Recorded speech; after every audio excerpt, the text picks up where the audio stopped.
Hello friends, welcome to Technad academy. जॉग्रफीच्या या explainer सिरीजमध्ये आपलं स्वागत आहे. आज आपण समुद्र आणि महासागर म्हणजे सी आणि ओशन यामध्ये नेमका काय बेसिक डिफरन्स आहे याबद्दलची चर्चा करणार आहोत. आणि या सेशनमध्ये बऱ्याचशा अशा गोष्टी तुम्हाला कळणार आहेत की ज्या या आधी मे बी तुम्ही ऐकलेल्या नसाव्या. ओके, सो माझं नाव मंगेश कुलकर्णी. या सेशनमध्ये मी आपलं स्वागत करतो.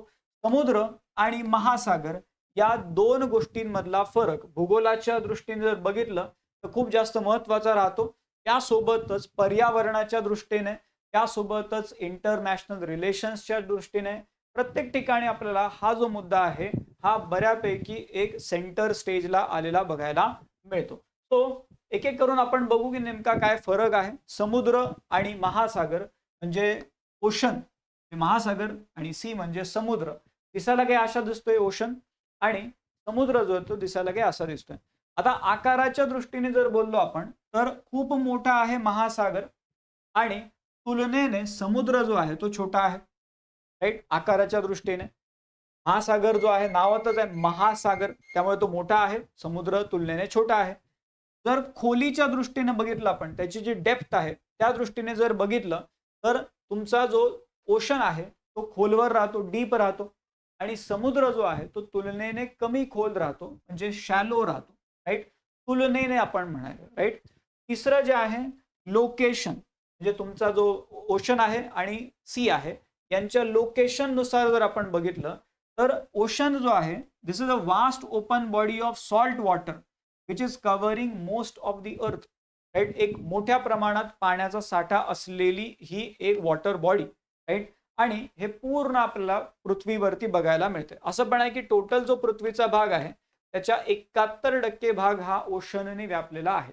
राईट, त्यामुळे याचं जर लोकेशन म्हणलं तर पूर्ण पृथ्वीवरतीच आपल्याला वेगवेगळ्या प्रकारचे महासागर बघायला मिळतात. समुद्राबद्दल जर बोलायचं झालं तर ह्याचं लोकेशन कसं राहते बघा, तर it is usually partly enclosed by land, often located near the land. Right, बरेचसे समुद्र असे आहेत की जे आजूबाजूला त्याच्या जमीन आहे. राईट, किंवा जमिनीच्या जवळ ते समुद्र आहेत. राईट, काही उदाहरणं पण आपल्याला पुढे आता बघता येतील. महासागर जर म्हणलं तर पॅसिफिक ओशन, अटलांटिक ओशन हे तुमचे उदाहरणं राहत आहेत. आणि समुद्र जर म्हणलं तर Mediterranean Sea, Arabian Sea, Adriatic Sea, असे बरेचसे वेगवेगळे समुद्र आहेत ना, डेड सी. तो हे वेगवेगळे उदाहरणं तुम्हाला समुद्राचे दिसतात. तर बेसिक लेवलला जर बघितलं आपण तर आकाराने मोठा आहे महासागर आणि खोलीने देखील मोठा आहे. दुसऱ्या बाजूला समुद्र तुलनेने आकाराने लहान आहे आणि खोलीने देखील तो लहान आहे. राईट, आता समुद्र आणि हा जो महासागर आहे यांच्यामध्ये कनेक्शन पण आहे की तुमचा जो महासागर जो असतो त्याचं एक एक्सटेन्शन म्हणून समुद्राला बघितलं जातं. Sea is one extension of ocean. जसं उदाहरणार्थ इथे जर आपण बघितलं तर हा तुमचा पॅसिफिक ओशन आहे, प्रशांत महासागर आहे, आणि त्याचं एक एक्सटेन्शन इथे आपल्याला साऊथ चायना सी म्हणून बघायला मिळते. म्हणजे थोडक्यात काय, तो एक प्रकारे तसं कनेक्टेडच पार्ट आहे. पॅसिफिक ओशनला कनेक्ट असणारा हा साऊथ चायना सीचा पार्ट.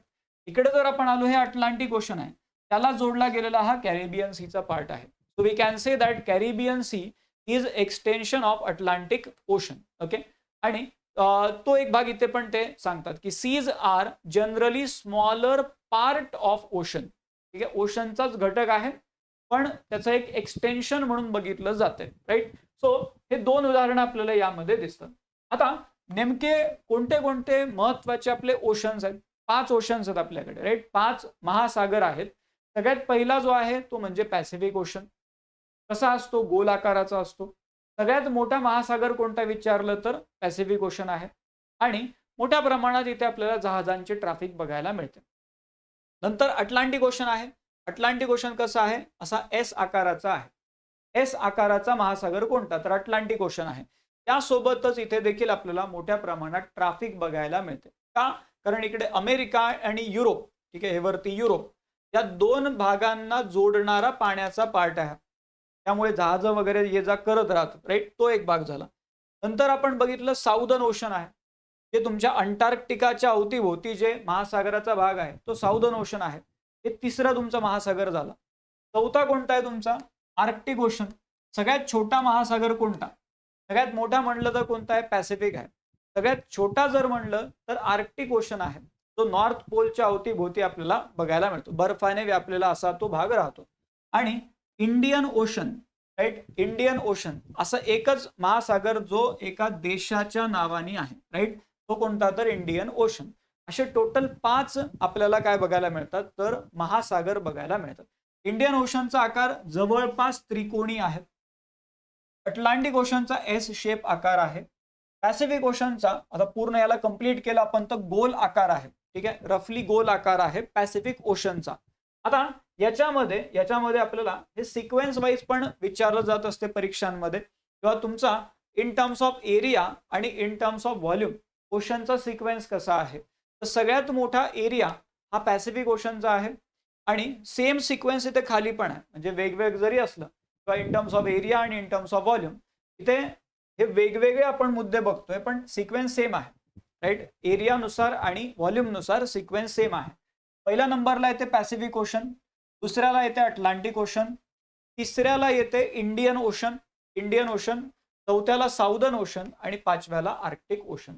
हे टॉप 5 आहेत इन टर्म्स ऑफ एरिया, किती भागामध्ये ते व्यापलेला महासागर आहे. त्यानुसार जर आपण बघितलं तर पॅसिफिक ओशन पहिल्या नंबरला यायले. याचा एरिया जवळपास किती आहे, 165 मिलियन स्क्वेअर किलोमीटर. ओके, त्यानंतर मग दुसऱ्या नंबरला डायरेक्ट 106 मिलियन स्क्वेअर किलोमीटरला तुमचा अटलांटिक ओशन आहे. त्याच्या अजून थोडं खाली आलो आपण 70 मिलियन स्क्वेअर किलोमीटरला इंडियन ओशन येते.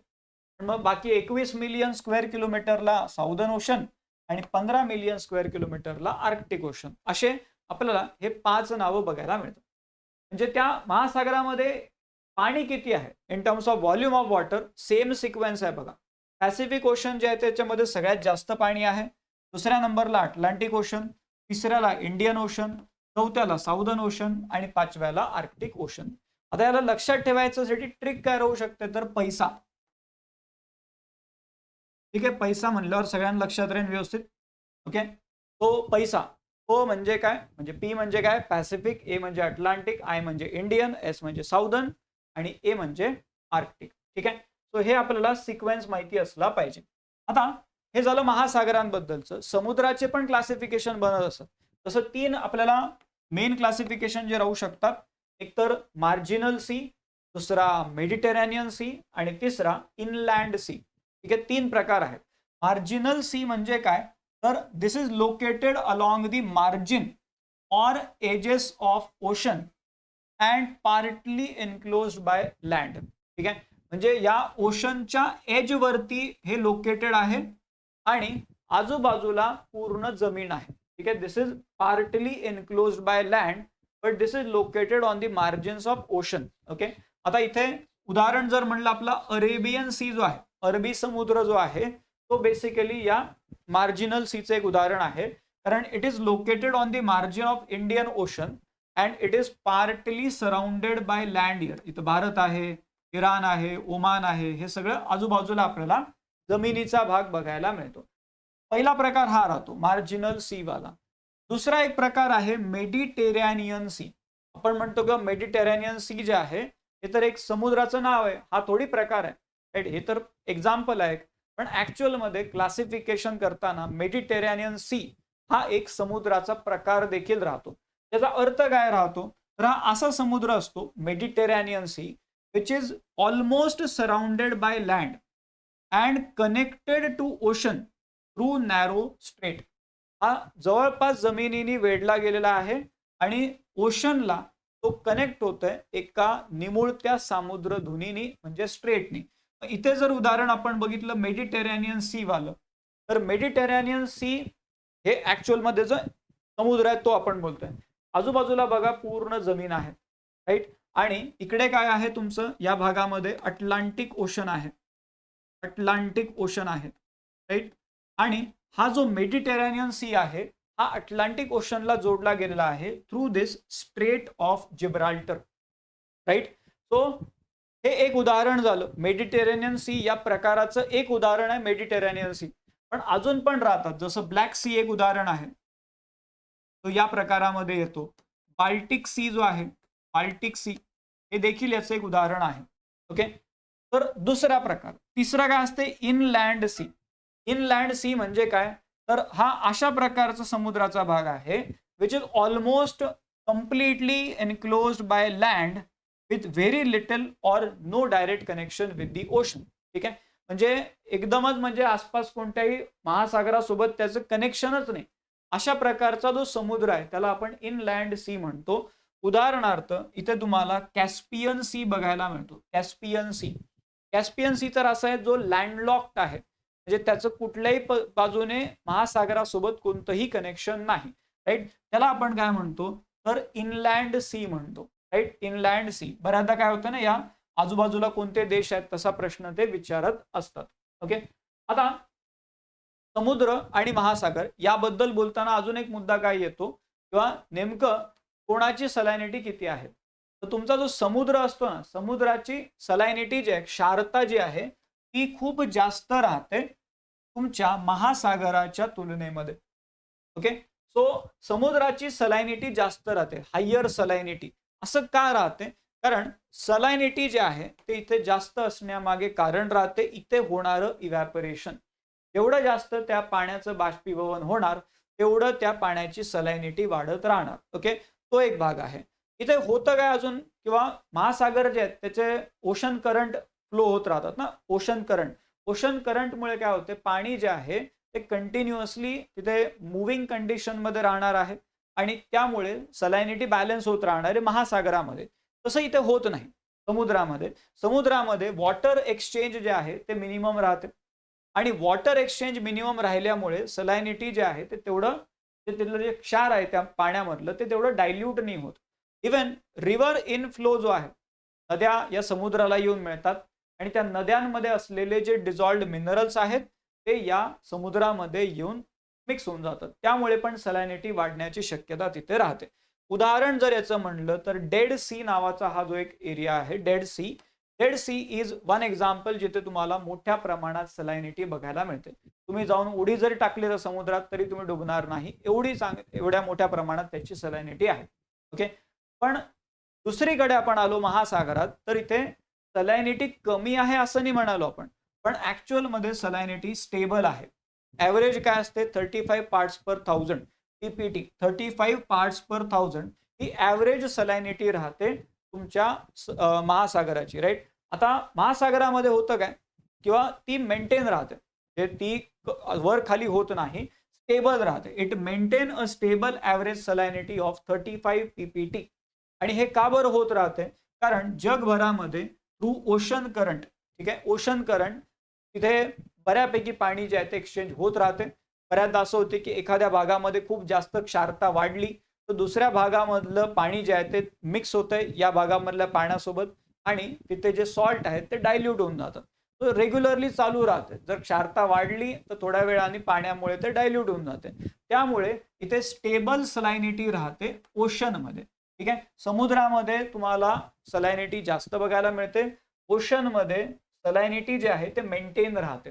ओके, दुसरा अजून एक मुद्दा येतो की तुमचं हे जे समुद्र आणि महासागर जे आहेत यांचा क्लायमेट वरती काय इम्पॅक्ट होतो. तर समुद्र जे आहेत यांचा लोकल इम्पॅक्ट राहतो क्लायमेट वरती आणि तुमचा जो महासागर आहे त्याचा ग्लोबल इम्पॅक्ट राहतो क्लायमेट वरती.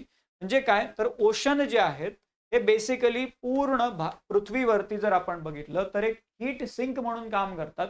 पूर्ण उष्णता जी आहे ते शोषून घेण्याचं काम करतात आणि पूर्ण जगामध्ये एक टेम्परेचर बॅलन्स मेंटेन करण्याचं काम करतात.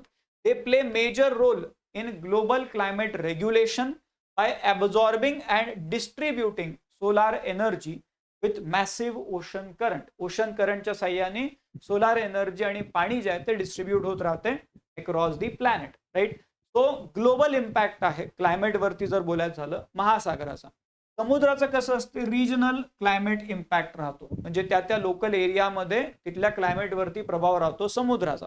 उदाहरणार्थ मुंबईमध्ये तुम्ही गेले तर मुंबईमध्ये ज्या ह्युमिड कंडिशन्स आहेत that is somehow the impact of sea. Right, अरबी समुद्राचा तो इम्पॅक्ट आहे. Specifically moderate extreme temperatures in coastal regions by regulating land sea breeze dynamics. Right, म्हणजे लँड ब्रीज आणि सी ब्रीज जे असतात त्याला योग्य पद्धतीने रेग्युलेट करून तिथे ते काय केलं जाते, एक मॉडरेट टेम्परेचर जे आहे ते मेंटेन करून ठेवण्याचं काम ते समुद्र करते त्या कोस्टल रिजन मध्ये. सो थोडक्यात काय, महासागराचा ग्लोबल क्लायमेट इम्पॅक्ट आहे आणि समुद्राचा रिजनल क्लायमेट इम्पॅक्ट आहे. ओके, तो एक भाग झाला. आता जेव्हा आपण समुद्र आणि महासागर यांच्याबद्दल बोलतोय तर काही टर्मिनॉलॉजीज पण आपल्याला इथे माहिती असल्या पाहिजे. टेरिटोरियल सी काय असते, कॉन्टिग्युअस झोन काय असते, EEZ काय असते. आता हे इथल्या इथंच एकदा साध्या भाषेमध्ये लक्षात ठेवून घ्या. हा तुमचा समजा बेस लाईन इथे म्हणतात, हे जे आहे याला काय म्हणतात, बेस लाईन म्हणतात. थोडक्यात समुद्र किनाऱ्याची ती रेषा आपण पकडू. या बेस लाईन पासून जर 12 नॉटिकल माइल्स पर्यंत तुम्ही मोजताय तर तो टेरिटोरियल सी राहतो. म्हणजे त्या भागामध्ये 12 नॉटिकल माइल या अंतरापर्यंत जो समुद्र आहे तो समुद्र त्या देशाच्या हद्दीमध्ये यायला, जो काही देश त्या किनाऱ्याच्या भागात असणार आहे त्या देशाच्या हद्दीत. आता या बेसलाईन पासून जर तुम्ही 24 नॉटिकल माइल्स आले, बेसलाईन पासून 24 नॉटिकल माइल, तर त्याला कॉन्टिग्युअस झोन म्हणलं जाते. ठीक आहे, कॉन्टिग्युअस झोन. ओके, म्हणजे त्या देशाच्या हद्दीच्या जवळपास असलेला पूर्ण समुद्राचा भाग. आता इथून याच बेसलाईन पासून लक्षात घ्या, हे बेसलाईन पासूनच मोजायलो आपण. या बेसलाईन पासून जर 200 नॉटिकल माइल पर्यंत तुम्ही येत आहे, किती, 200 नॉटिकल माइल फ्रॉम बेसलाईन, तर तो जो पूर्ण भाग आहे त्याला म्हणलं जाते एक्सक्लुझिव्ह इकॉनॉमिक झोन, EEZ. आणि तिथून जर पुढे तुम्ही आले बियॉन्ड EEZ तर जो समुद्र राहतो त्याला हाय सी म्हणतात. ठीक आहे, जे ग्लोबल कॉमन हेरिटेज राहते. हा पुढचा जो भाग आहे त्याच्यावरती कोणत्याही देशाचा कोणत्याही पद्धतीने हक्क राहत नाही. त्याला काय म्हटलं जाते, तर हाय सी असा शब्द तिथे वापरला जातो. ठीक आहे, आता यामध्ये पण मग ते टेरिटोरियल सी आणि EEZ मधला फरक पुन्हा एकदा कंपॅरेटिव्हली बघून घ्या. 12 नॉटिकल माइल पर्यंत टेरिटोरियल सी आहे, 200 नॉटिकल माइल पर्यंत EEZ आहे. त्यासोबतच ज्या देशाचा तो एरिया आहे टेरिटोरियल सी, ज्या देशाच्या हद्दीमध्ये तो समुद्र येतोय त्या देशाला या भागामध्ये पूर्ण कंट्रोल राहतो. ठीक आहे, जे काही त्या समुद्रासोबत करायचे ते करण्याचा अधिकार त्या देशाला राहतो. ठीक आहे, पण जर EEZ मध्ये आपण बघितलं, एक्सक्लुझिव्ह इकॉनॉमिक झोन मध्ये, तर त्या भागामध्ये म्हणजे 200 नॉटिकल माइल पर्यंत त्या देशाला, म्हणजे समजा भारताचा एक्सक्लुझिव्ह इकॉनॉमिक झोन आहे, तर भारताला एवढ्या भागामध्ये 200 नॉटिकल माइल्सच्या भागामध्ये भारताला इकॉनॉमिक राईट्स तिथे बघायला मिळतात. भारताला आर्थिक हक्क आहेत. ठीक आहे, तो तसा तो भाग आहे, मेनली इकॉनॉमिक राईट राहतात. ठीक आहे, इकॉनॉमिक अँगलनी कंट्रोल भारताला तिथे ठेवता येते. पण टेरिटोरियल सीच्या बाबतीमध्ये काय, कंप्लीट कंट्रोल राहणार भारताकडे. राईट, त्यानंतर टेरिटोरियल सी मध्ये ना शब्द एक येतो, इनोसंट पॅसेज.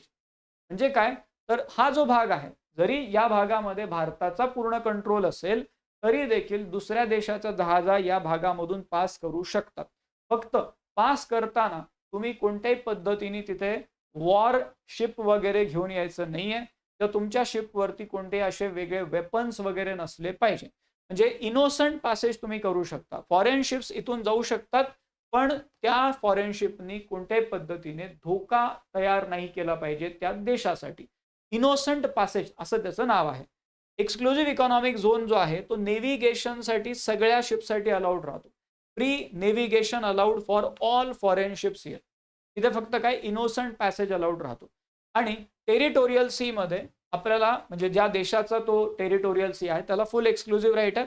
आणि इथे आपल्याला EEZ मध्ये इकॉनॉमिक राईट्स आहेत, म्हणजे फिशिंग आहे किंवा ऑइल एक्स्ट्रॅक्शन आहे, तसे अधिकार आपल्याला इथे बघायला मिळतात. ठीक आहे, नॉटिकल माइल बद्दल जेव्हा आपण बोलत होतो तर हे लक्षात राहू द्या की 1 नॉटिकल माइल म्हणजे किती असते, तर 1.852 किलोमीटर. ठीक आहे, 1.852 किलोमीटर एवढं एक फक्त लक्षात राहू द्या. बाकी मग ते एक मिनिट लॅटिट्यूडचा 1 मिनिट, मिनिट म्हणजे जे अंतर आपण बोलायलोय, 1 मिनिट ऑफ लॅटिट्यूड असं त्याला म्हणलं जाते नॉटिकल माइल म्हणजे. आता याचं कॅल्क्युलेशन जे आहे, बाकी हे तर ठीक आहे, हे लक्षात राहू द्या फक्त. नॉटिकल माइल म्हणजे काय, तर 1.852 किलोमीटर.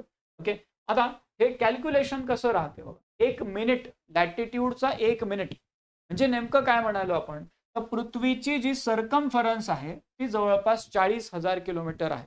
ठीक आहे, आता जर तुम्ही या 40,000 किलोमीटरला 360 डिग्रीनी डिवाइड केलं तर एका डिग्रीसाठीची सर्कमफरन्स किती आहे ते आपल्याला मिळेल.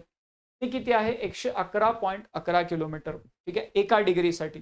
आता याला पुन्हा डिग्रीचं मिनिट मध्ये कन्व्हर्जन करायचं म्हणलं तर 60 नी भागावं लागेल. राईट. 1 डिग्री म्हणजे पुन्हा 60 मिनिट झालं होते. तर या 111.11 किलोमीटरला पुन्हा जर तुम्ही 60 नी भागलं तर ते येते 1.852 किलोमीटर. याचा अर्थ काय, 1 नॉटिकल माईल म्हणजे 1 मिनिट ऑफ लॅटिट्यूड, म्हणजेच काय तर 1.852 kilometre. Okay. So 1 nautical mile म्हणजे किती, तर 1.852 किलोमीटर. ठीक आहे. इन दी एंड काही फन फॅक्ट्स पण लक्षात राहू द्या. किंवा सगळ्यात मोठं ओशन कोणतं आपण म्हणलो, पॅसिफिक ओशन. जेवढे काही आपले खंड आहेत ना, आशिया, आफ्रिका, राईट, अमेरिका वगैरे जेवढे काही खंड आहेत, नॉर्थ अमेरिका, साऊथ अमेरिका, सगळ्यांची जमीन एकत्र केली त्याच्यापेक्षा जास्त एरिया आहे पॅसिफिक ओशनचा. Pacific ocean is bigger than the combined area of all the continents. ठीक आहे. हे एक आपल्याला फन फॅक्ट इथे दिसते. पॅसिफिक ओशन मध्ये जगातल्या सगळ्यात खोलवर ठिकाणं आहेत. मरियाना ट्रेंच पॅसिफिक ओशन मध्ये येते, राईट. आणि तिथला सगळ्यात खोलवर जो पॉइंट आहे पॅसिफिक ओशन मध्ये, Mariana trench, this is the deepest trench, right, खंदक ज्याला आपण म्हणतो. आणि त्यातला सगळ्यात खालचा जो पॉइंट आहे त्या मरियाना ट्रेंच मधला, तो कोणता, तर चॅलेंजर डीप. म्हणजे किती आहे तो, 11 किलोमीटर खाली आहे. 11 किलोमीटर म्हणजे ते खंदक जे आहे ते अशी असते ना, ही अशी खंदक आहे. तर हे किती खाली आहे, 11 किलोमीटर. 11 किलोमीटर. ओके. माउंट एव्हरेस्टची हाईट आहे 8.848 किलोमीटर. माउंट एव्हरेस्ट सगळ्यात उंच जे आपलं पर्वत आहे 8.848 किलोमीटर हाईट आहे. त्या खंदकला जर असं उलट केलं ना आपण, तर माउंट एव्हरेस्ट पेक्षा उंच जाईल ते. 11 किलोमीटर एवढे त्याची खोली आहे. त्यानंतर हे जे ओशन्स आहेत हे तुमचे लंग्स ऑफ दी अर्थ याला म्हणलं जाते. का, कारण इथे जे फायटोप्लॅन्क्टॉन्स आहेत, छोटे छोटे जे वनस्पती जे आहेत, त्या बेसिकली पूर्ण पृथ्वीवरती जेवढा काही ऑक्सिजन आहे त्याच्या अर्धा ऑक्सिजन यांच्याद्वारे तयार केला जातो, जे कुठे असतात, त्या समुद्रांमध्ये आणि महासागरांमध्ये असतात. Phytoplankton, tiny marine, you can say species. Okay. जगामध्ये जेवढा ऑक्सिजन त्याच्या अर्धा हे बनवतात. ओके. आणि अजून एक फन फॅक्ट त्यामध्ये डेड सीची आपल्याला बघायला मिळते. तर समुद्रावरती हा माणूस असं झोपलेला दाखवलेला आहे, तरी तो डुबायला नाही. असं का, कारण याची जी क्षारता आहे, सलायनिटी आहे, ती खूप जास्त आहे.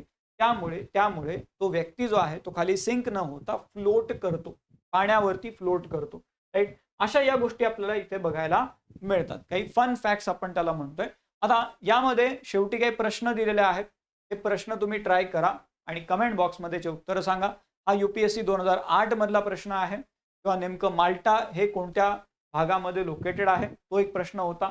आणि UPSC 2015 मध्ये हा एक प्रश्न आलेला आहे, मेडिटेरेनियन सीच्या आजूबाजूला असलेल्या देशांवरती. ओके. सो याचे उत्तर जे आहेत, अगेन तुम्ही बघितले असतील तर पुन्हा एकदा मॅप वरती वाटलंस बघून घ्या, स्क्रीनवर आता उत्तर होते.